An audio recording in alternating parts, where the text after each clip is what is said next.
우리 권사님께서 저를 위해서 기도해 주신데 아멘 크게 해주셔가지고 제가 참 웃음이 나왔어요. 그러면서 그동안 제가 사역했던 저희가 여기가 8번째 교회예요. 8교회가 갑자기 막 파노라마처럼 막 지나가고, 그다음 오늘 특송까지 모든 게 다 주의 은혜라 고백하는데 정말 모든 것이 다 은혜였던 것 같아요. 특히 완전해서 은혜가 아니라 불완전해서, 그리고 상처가 있어서, 아픔이 있어서 더 은혜인 것 같아요. 누군가가 정말 이런 말을 했습니다. 내 인생이 불완전하기 때문에 더 즐겁다, 이런 말을 누군가 했습니다. 사람은 기본적으로 완전을 추구하는 존재이기도 하고 그런 욕심이 있는데, 왜 불완전한데 더 즐거울까? 우리는 이 땅을 살아가기까지는 완전해질 수가 없습니다. 예수님이 재림하시는 그날에, 또는 우리가 천국에 가서 하나님을 만나는 그날에 완전해질 수가 있습니다. 불완전해서 즐겁다는 것은 내 인생이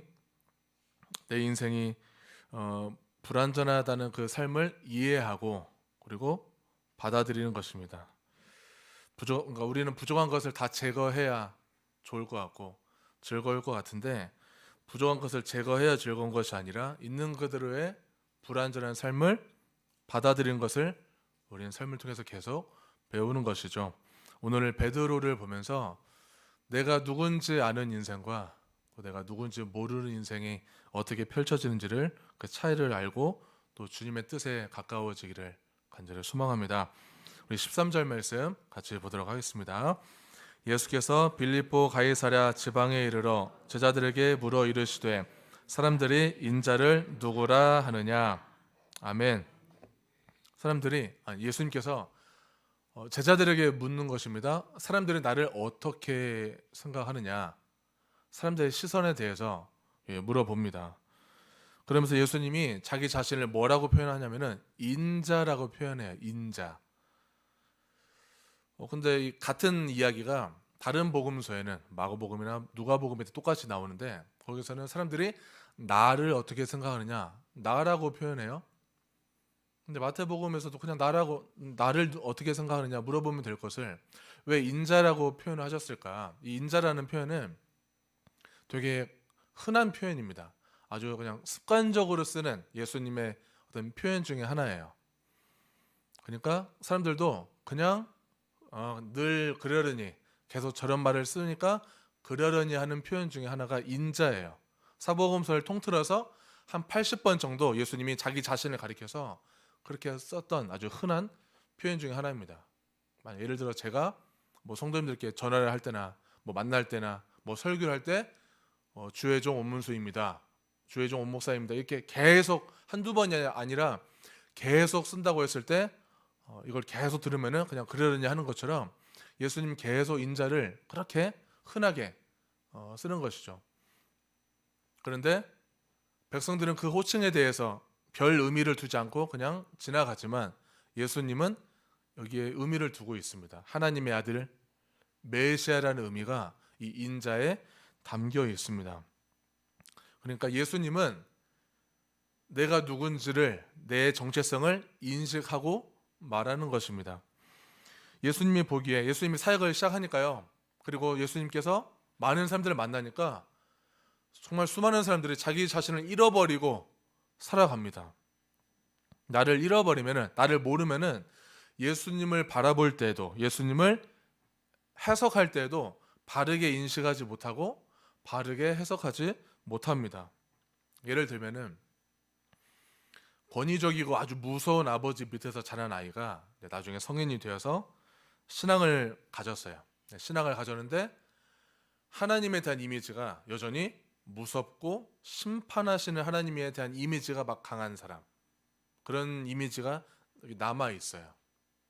그리고 그 사람이 목회자를 대할 때도 그 권위적인 아버지의 상이 떠올라서 아버지를 투영해서 목회자를 대할 때 무섭고 뭔가 권위적이고 뭔가 함부로 대할 수 없는, 그렇게 대하기 좀 불편한 그런 사람으로 대하는 부분이 있습니다. 그러니까 우리가 우리 자신을 많이 잃어버리고 살았던 만큼, 우리가 여러 가지 상처와 내 자신을 바르게 인식하지 못한 만큼 사람을 바라볼 때나 세상을 바라볼 때 우리는 좀 왜곡해서 좀 삐뚤어지게 해석할 때가 많이 있습니다. 심리학자 중에 에릭슨이라는 사람이 있어요. 에릭슨 제가 참 좋아하는데, 에릭슨이라는 사람이 평생 나는 누구인가 의문을 가졌습니다. 나는 누구인가? 죽을 때까지 이 의문을 가지고 있었어요. 태어나기 전부터 부모님이 이혼했고요. 태어나니까 내 친아버지가 누군지 에릭슨도 모르고 엄마도 몰라요. 에릭슨의 친아버지가 누군지 어머니도 모를 만큼 어머니의 삶이 굉장히 문란했어요. 그래서 태어나고 나서 도대체 난 누굴까? 내 아버지는 누굴까? 나는 왜 태어났을까? 이런 아주 오랜 방황을 합니다. 오랜 방황을 하면서 되게 힘들어하다가 수도 없이 여행을 하고 또 많은 경험을 하면서 조금씩 자기의 그 상처와 아픔을 학문적으로 이게 승화를 시킵니다. 그래서 많은 업적을 남겼습니다. 그러니까 상처라는 것은 우리가 아까 세상을 삐뚤어지게 바라보기도 한다고 했지만, 그러니까 세상을 회의적으로도 바라보고 비관적으로도 보기도 하지만요, 꼭 그렇지만은 않아요. 상처가 있기 때문에 내 인생이 더 아름답고 더 멋진 인생으로 살아갈 수 있도록 디딤돌 역할도 합니다. 우리가 만약에 상처가 전부 다 인생을 망하게 하고 인생을 고꾸라지기만 한다면 우리는 여기 남아있을 사람이 누가 있겠어요? 상처라는 것은 우리를 살리게 하는 원동력이 되기도 합니다. 우리가 여전히 남아있는 상처, 아직 해결되지 않은 상처들, 그런 것들이 있다면 아름답게 승화되어서 빛이 되어서 더 인생을 신바람나게 살아가는 성도님들 되시기를 축원합니다. 자, 14절과 15절 같이 보도록 하겠습니다. 이르되 더러는 세례 요한, 더러는 엘리야, 어떤 이는 예레미야나 선지자 중에 하나라 하나이다. 이르시되 너희는 나를 누구라 하느냐? 자, 사람들이요, 대체로 예수님을 보면서 나름대로 해석을 했어요. 대체로 선지자로 바라보고 있습니다. 이 대답은요, 제자들에게 대답한 거긴 하지만 제자들이 해석한 백성들의 이제 의식 수준이 나오는 거예요. 대체로 사람들은 구약에서 말하는 그 메시아에 대해서 관심이 없지 않아요. 많이 들어봤기 때문에. 특히 예수님의 그 공생의 사역 직전에 부흥의 바람을 몰고 온 세례 요한, 이 세례 요한을 겪어본 사람들이 많기 때문에 혹시 메시아가 온다면 저런 모습이지 않을까? 저 세례 요한처럼 아주 누구도 말하지 않는 아주 신비한 말씀을 전하고 사람들을 몰고 다니는 저런 사람이지 않을까? 유명한 사람이지 않을까? 그런 추측을 하는 거예요. 혹은 구약의 예언자들이지 않을까 하는 그 어렴풋한 낌새와 추측 정도는, 상상 정도는 하는 것입니다. 그러니까 아예 문외한이지 않아요. 하지만 이 예수님의 실체를 아주 정확히 간파하는 사람들은 없었습니다. 저와 성도님들은 우리 자신이 누군지 알 것 같으면서도 잘 모릅니다. 내가 미쳤나 봐. 내가 왜 이러지? 우리 이런 말 가끔씩 심심할 때마다 해요. 우리는 우리 자신을 잘 몰라요. 많이 아는 것 같으면서도. 근데 우리가 인생을 볼 때, 인생의 주기를 잘 살펴볼 때 언제 가장 많이 흔들리는 시기인 것 같으세요? 언제 많이 흔들리는 것 같으세요? 아무 때나요? 지금 흔들리지 않으십니까? 난 지금 흔들리고 있는데, 이런 분 없으세요?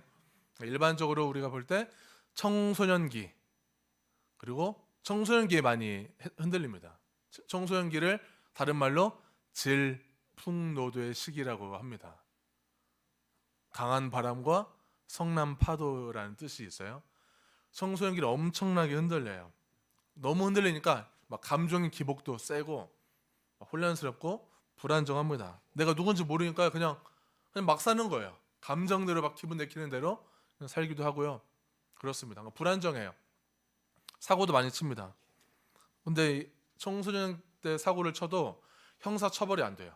그리고 보호자가 대신 보상, 여러 가지 피해 보상도 다 대신 보호자가 해줍니다. 자, 그런데 청소년기만큼 많이 흔들리는 시기가 또 있습니다. 그때가 중년기예요. 중년기에 사고 치면 어떻게 될까요? 난리가 납니다. 누구도 책임져 주지 않아요. 대신 누가 보상도 해주지 못합니다.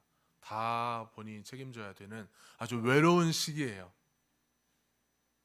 옛날에는 중년기 하면은 40살부터 60살이라고 했는데 60세까지라고 하는데 지금은 수명이 많이 늘어나서 70세까지 봐도 될 것 같아요. 그래서 요즘은 뭐 전반기 중년기, 후반기 중년기 이런 식으로 나눌 만큼 중년기가 길어졌어요. 난 절대 노년기로 안 들어갈 거라는 어떤 자존심이 있으니까 계속 중년기에 머물고 싶은 그런 사람들이 그렇게 연령을 늘렸는지 모르겠지만 어쨌든 중년기에 어마어마하게 흔들립니다. 그럼 청소년기와 중년기만 흔들릴까요?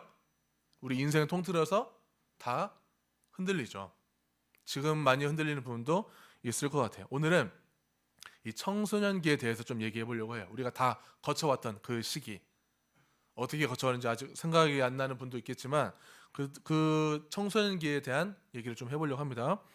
청소년기 때는 요구하는 과제가 있어요.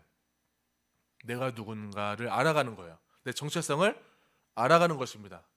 좀 더 어렵게 얘기한다면 나의 존재 가치를 발견하고 알아가는 시기예요. 근데 어릴 적에는 부모님의 울타리 안에만 있었습니다.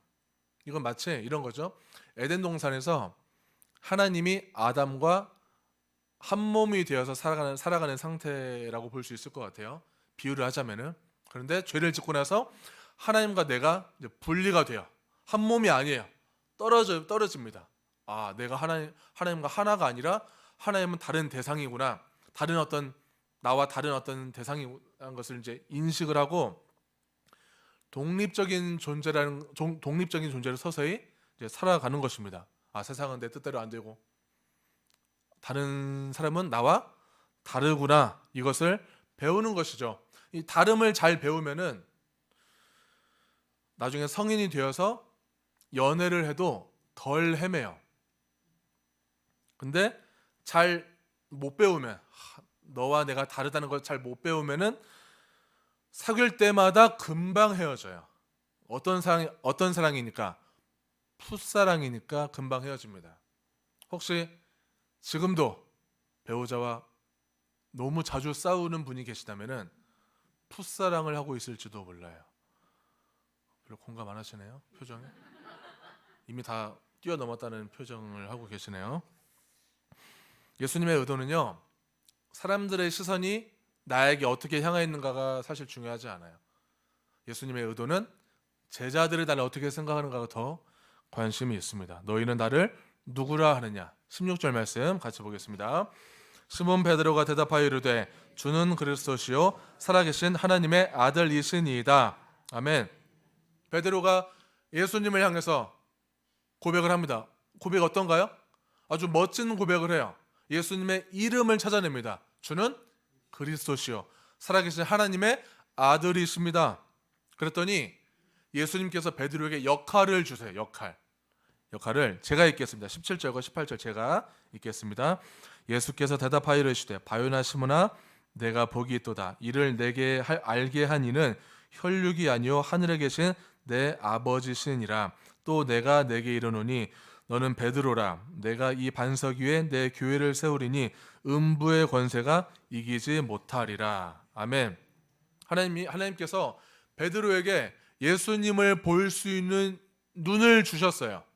예수님이 어떤 분인지 어렴풋하게만 알고 있었던 사람들의 그 시선이 아니라 이제는 확실하게 볼 수 있는 그 눈을 주셨습니다. 그러니까 그동안 베드로가 과거에 지금까지 어떻게 살았을지언정 이제 베드로는 뭐하는 사람? 교회를 세우는 사람이 되는 거예요. 그 역할을 예수님께서 주셨습니다. 우리가 정체성을 뚜렷하게 알게 되면은 삶의 목표가 생겨요. 그리고 그 목표를 향해서 열심히 살아가게 됩니다. 그런데 베드로의 정체성은 예수님이 얘기해 준 거지 스스로 깨달은 게 아니에요. 그 증거가 21절과 22절에 나옵니다. 21절, 22절 우리 같이 읽겠습니다. 이때로부터 예수 그리스도께서 자기가 예루살렘에 올라가 장로들과 대제사장들과 서기관들에게 많은 고난을 받고 죽임을 당하고 제3일에 살아나야 할 것을 제자들에게 비로소 나타내시니 베드로가 예수를 붙들고 항변하여 이르되 주여 그리 마옵소서 이 일이 결코 주께 미치지 아니하리이다. 아멘. 좀 전에 주는 그리스도시요 살아계신 하나님의 아들이라고 고백해놓고 예수님이 자기가 곧 받을 순환을 예고하고 3일 만에 살아날 것을 얘기를 하니까 이렇게 얘기해. 주님, 절대 그런 일이 일어나서는 안 됩니다. 막아섰어요. 아마 많은 제자들 중에 대빵으로 본인이 나선 것 같아요. 또는 너무 나서는 걸 좋아하니까 그렇게 좀 뭔가 예수님을 지키고자 하는 마음으로 그렇게 나서서 얘기했습니다. 그런데 예수님께서 이렇게 말해요. 23절 말씀, 23절 제가 읽을게요. 예수께서 돌이키시며 베드로에게 이르시되 사탄아 내 뒤로 물러가라. 너는 나를 넘어지게 하는 자로다. 내가 하나님의 일을 생각하지 아니하고 도리어 사람의 일을 생각하는도다 하시고. 아멘. 아까는 교회를 세우는 역할을 받았는데 지금은 예수를 넘어지게 하는 역할을 하고 있어요. 방금 전에 얘기했었는데 그러니까 사람은, 저와 성도님들은 태어나서 죽을 때까지 셀 수 없이 흔들리는 존재라는 것입니다. 제발 성도님들 강한 척 하지 마세요. 제발 다 아는 척 하지 마시길 바랍니다. 그런 사람들 보면은 어떤 마음이 드세요? 짠하지 않으세요? 뭐 얼마나 안다고, 뭐 얼마나 강하다고, 속은 그렇게 두려우면서 무서우면서 저렇게 강한 척, 센 척 하냐, 속으로는 말하지만 참 짠할 때가 있어요. 그냥 솔직하게 진실하게 하나님 앞에서나 사람 앞에서 우리가 진실한 게 제일 좋은 것 같습니다. 분명 베드로의 고백은요 정답이에요. 베드로의 고백은 멋진 고백이에요. 근데 이 모습이 저는 이 청소년들을 좀 떠올려 봤을 때 이렇게 좀 매칭이 되더라고요. 마치 정답을 맞추기에 혈안이 된 청소년들, 이런 게 상상이 되었어요. 한국의 교육 현실을 보면은 청소년들의 방황할 수 있는 시간을 허용해 주지 않습니다. 사회가 이 정해놓은 성공 기차를 빨리 타게만 하려고 해요. 열심히 전진하죠. 그러다가 잠깐 이 기차에서 내려가지고 내가 지금 잘하고 있는지, 내가 혹시 지금 잘못된 길을 걸어가고 있는 건 아니지, 내가 지금 누군지, 내가 지금 쉼이 필요한지, 이런 것들을 잠깐이라도 내려서 성찰하거나 쉬어가도록 기다려주지 않아요. 내가 기차에서 내리면은 기차는 홀랑 금방 떠나버리고 기회는 다시 없고 나는 그냥 그저 낙오자가 될 거라는 두려움을 주는 거예요.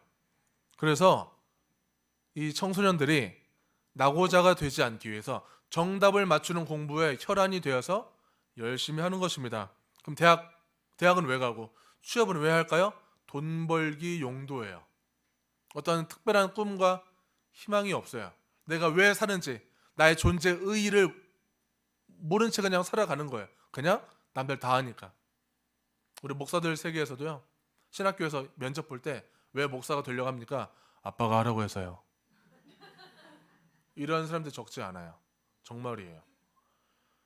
그렇게 살아왔어요. 아무 꿈도 없이 희망도 없이 살아왔습니다.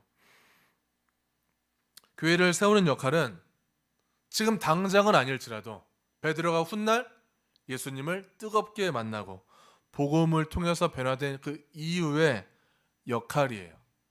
그러나 그때까지 수도 없이 베드로도 흔들립니다. 우리가 나를 모르면요, 내가 뭘 해야 될지 몰라요. 이게 역할 혼란이라고 하는 거예요. 내가 뭘 해야 될지 모르고 내가 무슨 말을 뱉어야 될지 몰라요. 인간관계에서 갈등을 하고 있어요. 내가 무슨 말을 뱉어야 될지 모르는 거예요. 그냥 맥없이 그냥 당하기는 하고 상처만 받는 그런 경우도 있습니다. 제가 오늘 목사님하고 전사님하고 신방을 예천으로 갔어요. 과수원 신방을 가는데 전위형 장로님 그리고 김광숙 권사님 그 과수원에 가서 이제 갔어요. 신방하러. 네, 을에 담임 목사님이 같이 가니까 담임 목사님께서 기도를 해주실 거 아니에요. 네, 전 장로님께서 좀 엉뚱하세요. 좀 재밌으세요. 이게 매력인 것 같아요. 장로님 매력. 원 목사님이 기도해 주셨으면 좋겠습니다. 표정은 아무렇지도 않은 척 했지만 왜 갑자기 나한테 목사인데 못한다고는 말 못하고 자존심은 있으니까 하긴 했지만 엄청 버벅댔어요. 오늘 어찌나 쪽팔리던지 버벅댔어요. 그냥 너무 창피했어요. 저는 이 모습을 보고 다 기도가 끝나고 나서 이제 밥을 먹으러 갔어요. 밥 맛이 있었을까요? 없었을까요? 밥은 맛있었어요. 이게 성격이 좋은 건지 속이 없는 건지 밥은 맛있게 먹고 밥 먹고 나서 또 다시 밀려오는 그때 아까 그때 그 기도했던 때 그게 밀려오니까 또 쪽팔리고 그냥 부끄럽고 저는 이걸 오늘 이제 신방 갔다 와서 묵상을 하는데 내가 그때 그 순간만큼은 역할 혼란이 일어났구나. 내가 목사인데도 뭘 얘기해야 될지 모르고 무엇을 간구해야 될지 모르는 그런 혼란이 나에게 있었다는 것을 발견했어요. 그만큼 내적으로 뭔가 불편하고 뭔가 부담스럽고 여기 막 쌓이다 보니까 그냥 버벅된 거예요. 저도 이렇게, 목사도 이렇습니다. 그러니까 대표 기도하시는 분들 대단하신 거예요. 우리가 나 자신을 잘 알면은 예수님이 베드로를 정말 필요로 했을 때, 가장 필요로 했을 때 3번 부인하고 도망갈 리가 없죠. 그러니까 우리가 역할 혼란을 얘기하면서 계속 역할 혼란이 그럼 나쁘고 정체성만 좋은 것인가 이렇게 생각할 수 있는데 역할 혼란이 꼭 나쁜 것만은 아닙니다. 우리가 살아가면서 정체성을 깨달았어도 과연 그게 진짜 나일까? 이건 모르는 거예요. 내가 알고 있는 나의 모습 그리고 나의 어떤 추리, 나의 판단, 나의 생각 이런 것들이 꼭 맞는 것은 아니다. 틀릴 수도 있다라는 이 생각을 좀 갖고 있으면 참 좋습니다. 그래야 진짜 나에게 다가갈 수 있는 여지와 여유가 생겨요. 우리는 우리 자신을 인지할 때 내가 되고 싶은 내 모습, 내가 기대하는 내 모습을 믿어버릴 때가 있어요. 그러면 진짜 내 모습은 여기 있는데 내가 믿고 싶은 대로, 내가 알고 싶은 대로, 내가 과시하고 싶은 내 모습대로만 살아가게 되니까 진짜 내 모습으로 살아가는 게 아닐 수도 있는 거예요. 이 사복음서에 보니까요, 베드로가 예수님을 3번 부인하는 얘기가요, 사복음서 다 나옵니다. 되게 중요한 사건인 거예요, 그만큼. 근데 유독 누가복음에만 베드로가 3번 부인하고 주님께서 돌이켜서 베드로를 쳐다본다는 대목이 나와요. 누가복음 22장 61절 말씀. 주께서 그러니까 3번 부인하시고 나서 예수님께서 이렇게 얘기하는 거예요. 주께서 돌이켜 베드로를 보시니 이런 대목이 나옵니다. 예수님이 자기를 배반한 베드로를 어떤 표정으로 보셨을 것 같아요? 상상을 한번 해보세요. 방금 부인했어요. 그 수제자의 제일 나서길 좋아하고 충성을 약속했던 베드로가 배반했어요. 예수님 쳐다보고 있어요. 그 베드로를. 아마 비난하는 표정으로 보진 않았을 것 같아요. 예수님은 제가 이해하고 있는 예수님은 만약에 비난하는 표정으로 바라봤다면 아마 베드로는 죄책감에 굉장히 시달려서 가룟 유다처럼 생을 마감했을 수도 있습니다. 예수님은 우리의 삶이 우리 오늘의 삶도 매일 시시때때로 하나님을 배제하고 살아가고 하나님을 부인하고 살아가는 우리들이지만 우리를 매번 정죄하지 않으시고 우리가 하나님을 잃어버릴 때마다 우리에게 철퇴를 가하지 않으시고 계속 회개할 기회를 주시고 살 기회와 힘을 주시는 것은 주님의 은혜인 줄로 믿습니다. 베드로는 예수님이 누군지 진짜 깨닫고 나서 십자가에서 순교를 당해요. 십자가에서 순교당한 그 자리에 바티칸 베드로 대성당이 세워지고 거기를 중심으로 전 세계 기독교가 전파되는 역사가 일어납니다. 그러니까 변화되기 전까지는 수도 없이 혼란을 수없이 겪다가 예수님을 만나고 정체성이 막 커지게 되면, 정체성이 뚜렷해지게 되면 이제는 사명을 위해서 죽음도 불사하게 되는 거예요. 바울도 마찬가지였죠. 예수님 만나기 전에는 잘못된 신념을 가지고 자신의 정체성이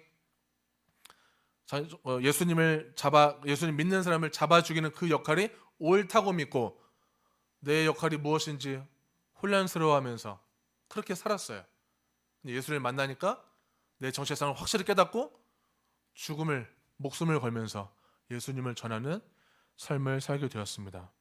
저와 성도님들의 삶도 우리의 삶의 요인 중에서 여러 요인으로 인해서 늪에 빠질 때가 많았다면, 그리고 내가 왜 사는지 혹시 모르더라도 나를 위해서 목숨을 내어주신 예수님을 만남을 통해서 우리에게 부여한 그 새로운 이름, 새로운 사명, 그 사명을 위해서 충성을 다하시기를 간절히 바랍니다. 이 정체성이라는 게 발달하게 되면요, 생기는 덕성이 하나 있어요. 덕성. 충직이라는 덕성이 생깁니다. 충직은 충성하고 조금 달라요. 어떻게 다르냐면은, 충직은 다양한 가치가 충돌을 해도 충성을 유지하는 능력입니다. 내가 어떤 직업을 선택했어요. 그 직업마다 추구하는 가치가 있습니다. 내가 이 직업을 선택했으면은 이 직업을 내가 이행할 때 수많은 여러 가치가 계속 나에게 충돌하고 유혹하고 내가 추구하는 그 가치를 잃어버리게끔 하는 여러 가지 유혹들이 많이 생기는데, 거기에 흔들리지 않고 그 직업의 가치를 밀고 나가는 힘이 필요해요. 그게 충직이에요. 충직. 공무원의 가치는 뭐죠? 공무원의 가치는 공익이에요. 공공의 이익. 근데 공무원 갑질이 왜 생길까요? 그 공무원이 공익을 위해서 사는 것이 살다가 어떤 지위 상승을 노린다거나 어떤 대우받기를 좋아한다거나 어떤 파워, 권력을 많이 탐했을 때 그때 갑질이 나오는 것입니다. 그러니까 본연의 가치를, 직업적 가치를 점점 잃어버리는 거죠. 목사의 가치는 뭐일까요? 목사의 직업적 가치, 목양이에요. 이런 어떤 근본적인 가치를 얘기하면 되게 심플합니다. 간단해요. 목사는 목양이에요. 근데 목사가 목양이 아닌 다른 가치를 탐했을 때, 뭐 돈이나 권력을 탐했을 때 자꾸 노예 정치에 기웃거리고 거기에 빠져서 활동한다거나 너무 거기에 지나치게 많이 몰입한다거나 그러면은 문제가 생기는 거죠. 너무 정치질을 한다거나 아니면 너무 정치질을 하다 보니까 세습의 문제도 막 생기는 것입니다. 그 직업의 가치를 지키면서 동시에 다른 역할을 할 때 혼란스러운 건요, 정체성이 아직 부족하다는 것입니다. 근데 역할 혼란을 아까 얘기했었는데, 역할 혼란이 발달을 하게 되면은 생기는 수단이 있어요.